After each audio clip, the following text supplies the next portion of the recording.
One of the key elements in the success of Tales of Arcadia is its willingness to delve deeply into darker topics and subject matter. Whether it's abandonment, sacrifice, terminal illness, or enslavement, the show's ability to interweave these topics with the narrative journey of its characters sets it apart from many other shows of its genre. However, for me, its willingness to permanently kill off numerous main characters is what truly sets the franchise apart from any others. And I'm not talking about killing off characters for shock factor or to make the show feel artificially gritty. Characters that are killed often have served their narrative purpose and don't really have much more to offer, or still have more to give and thus push the plot forward with their death. They don't just die and then get forgotten. They're remembered and they're mourned by the characters that they bonded and interacted with. All in all, the way the creators deal with the concept of death and how survivors feel is very skillfully done and often makes for a very moving experience.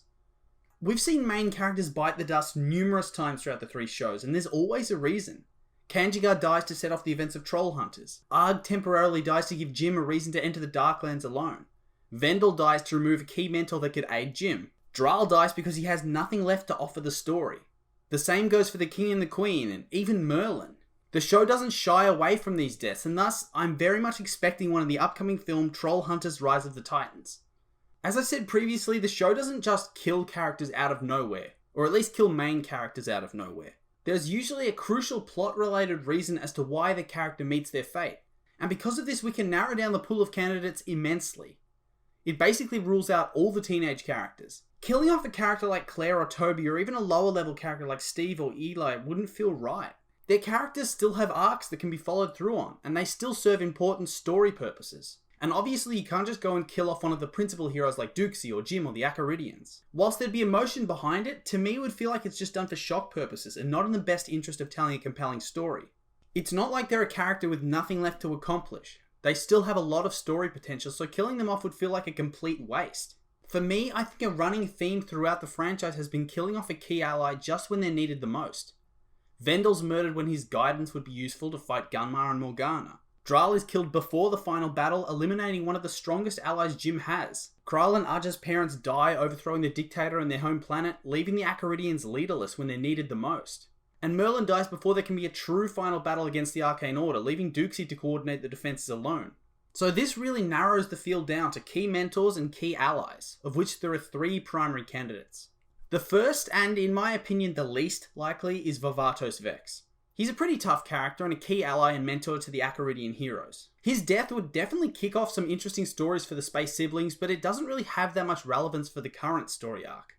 The Arcane Order isn't really space-based. It's more mystical stuff like Trollhunters and wizards. And whilst I expect the alien characters to have a little bit of relevance, it won't be a huge amount. They'll be side characters, and I think that's okay. And that leads us to everybody's favourite friendly powerhouse, Arg. For me, Arg is one of those characters that feels like he's run his race. There isn't really all that much story potential left for him. They've wrapped up his origins, his redemption, him becoming terminally ill, coming back to life, facing off with Gunmar, training Jim, and helping to save Arcadia.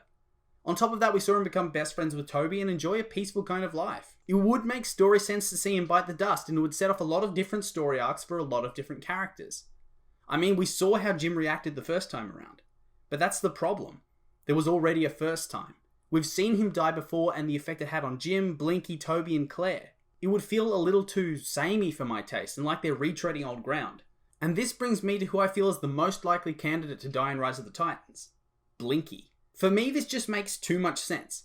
When he was first introduced in Trollhunters, he was Jim's mentor. Alongside Arg, he trained him to become one of the most powerful Trollhunters ever.